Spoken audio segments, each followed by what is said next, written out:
Halo semuanya, perkenalkan nama saya Satren Siombing. Saya dari kelas A253C. Dan di sini saya sedang membuat video untuk memenuhi tugas untuk UAS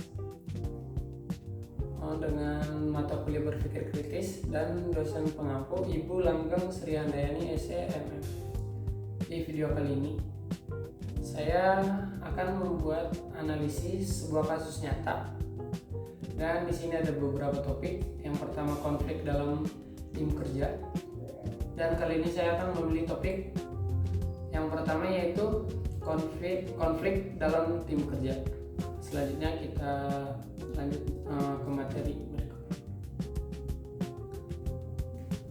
Dalam materi ini saya memilih satu kasus nyata, yaitu di PT Sri Rezeki Isman Tbk. Seperti yang kita tahu, pada bulan Oktober kemarin, pada tahun 2024, Pengadilan Niaga Semarang menyatakan Sritek pilot akibat gagal memenuhi kewajiban pembayaran utang.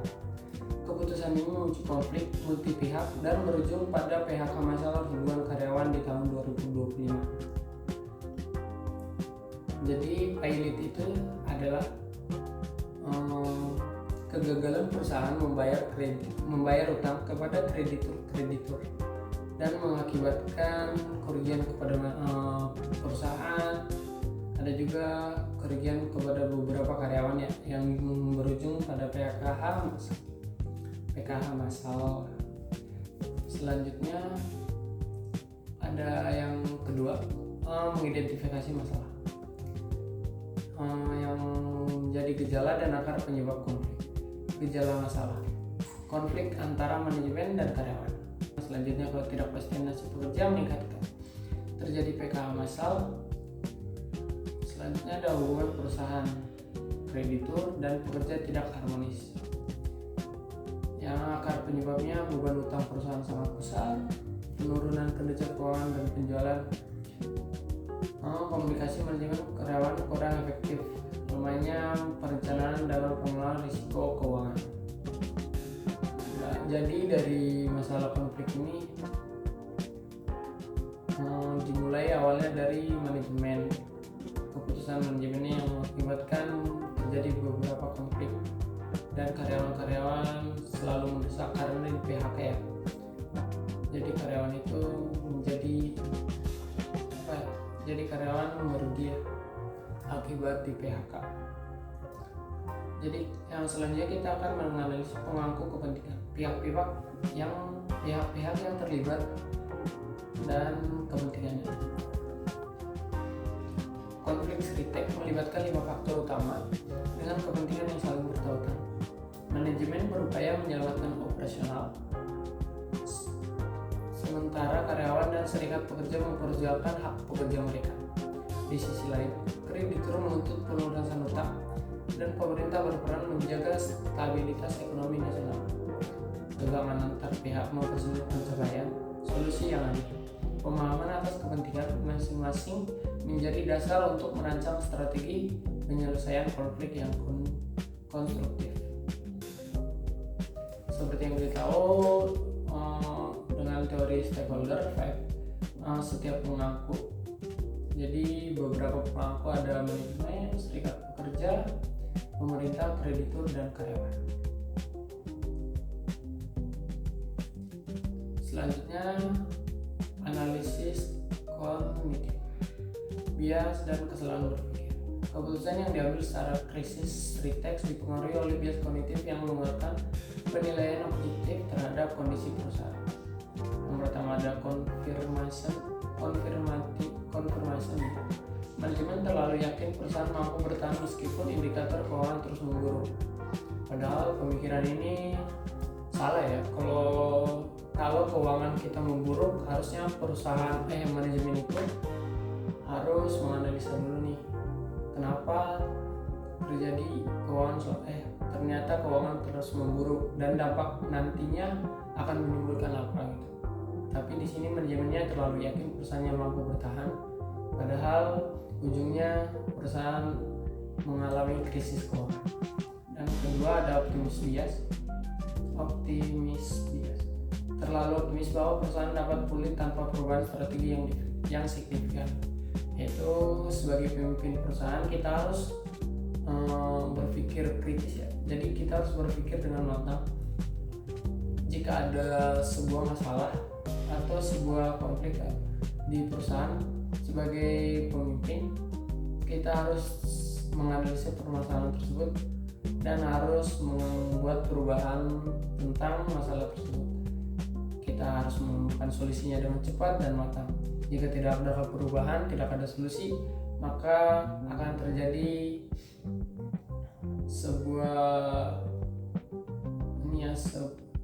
terjadi sebuah masalah yang besar kepada perusahaan tersebut.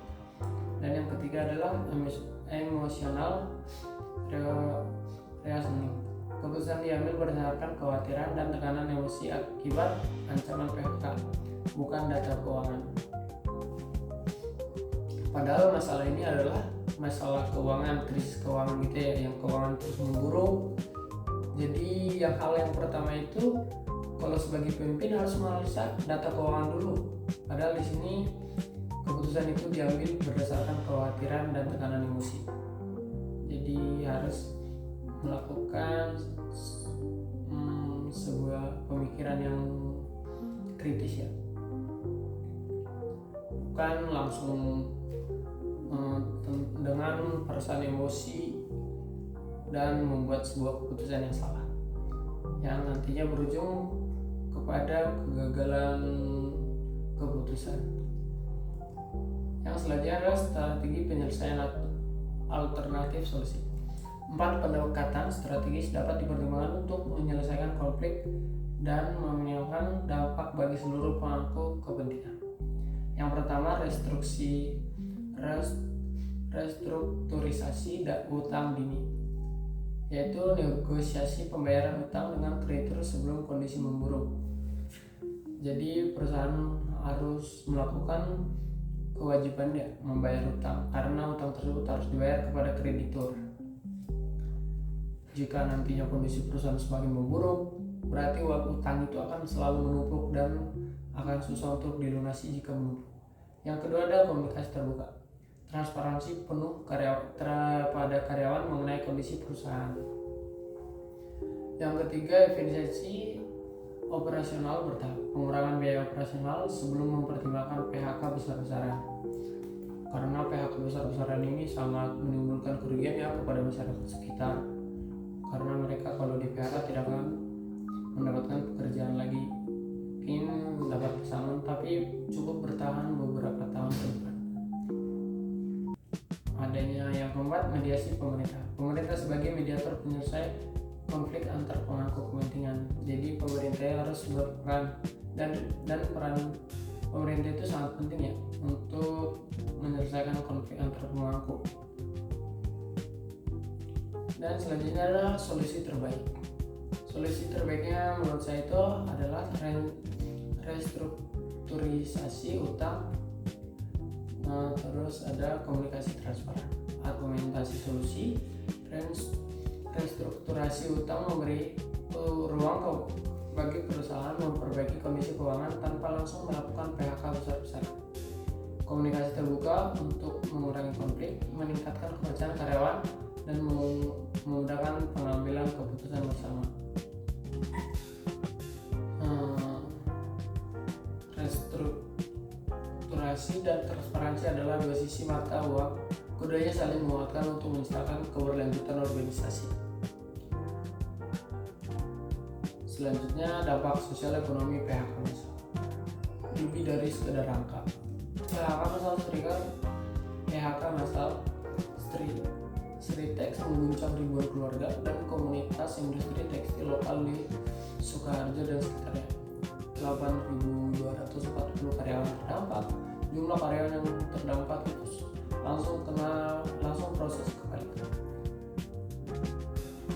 5 pihak berkepentingan, aktor utama yang terlibat dalam konflik multi pihak, dan 3 bias kognitif, jenis kesalahan yang berpikir yang mempengaruhi proses pengambilan keputusan. Jadi kalau sebagai pemimpin itu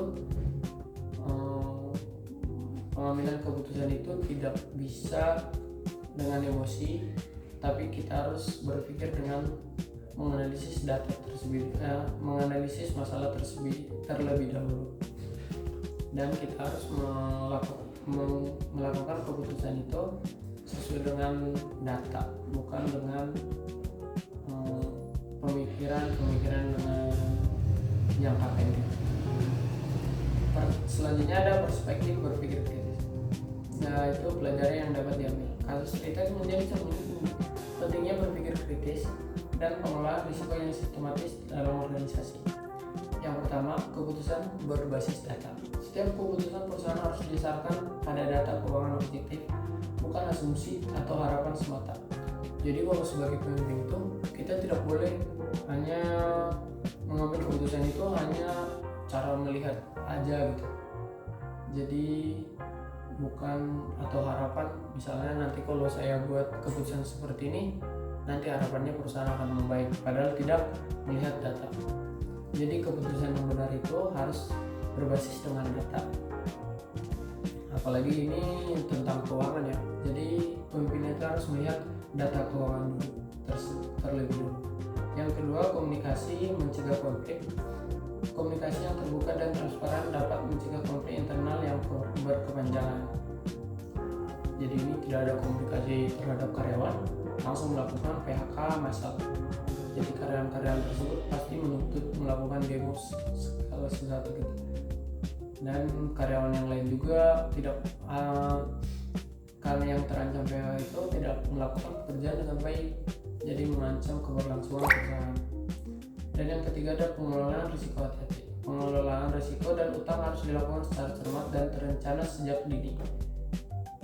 Jika utang tidak dibayar, maka kreditur langsung menuntut. Jadi jika keuangannya masih membaik, tidak seburuk setelahnya, kita harus membayar utang dulu kepada kreditur untuk memperlanjut keberlangsungan perusahaan. Yang keempat, mempertimbangkan seluruh pemangku kepentingan. Setiap keputusan itu harus mempertimbangkan dampaknya terhadap semua pihak yang berkepentingan, tidak langsung. Jadi mereka ini mempertimbangkan pertama itu keberlangsungan perusahaan, tidak mempertimbangkan kepentingan karyawan. Padahal karyawan juga kan sangat penting untuk keberlangsungan perusahaan. Yang kelima ada berpikir kritis untuk solusi berkelanjutan. Berpikir kritis membantu organisasi menemukan solusi rasional dan berkelanjutan, bukan reaksi atas tekanan situasi. Jadi sebagai pemimpin perusahaan harus berpikir kritis untuk mencari solusi agar nanti solusi itu atau keputusan itu bisa berjalan dengan baik dan lancar. Jadi kesimpulannya adalah penyelesaian konflik kerja sama pihak. Kasus Ritek menunjukkan bahwa konflik dalam organisasi tidak hanya disebabkan oleh masalah keuangan, tetapi juga oleh kurangnya komunikasi dan pengelolaan risiko. Penyelesaian konflik memerlukan kerjasama antara manajemen, karyawan, serikat pekerja, kreditur, dan pemerintah agar keputusan yang diambil dapat meminimalkan kerugian bagi semua pihak.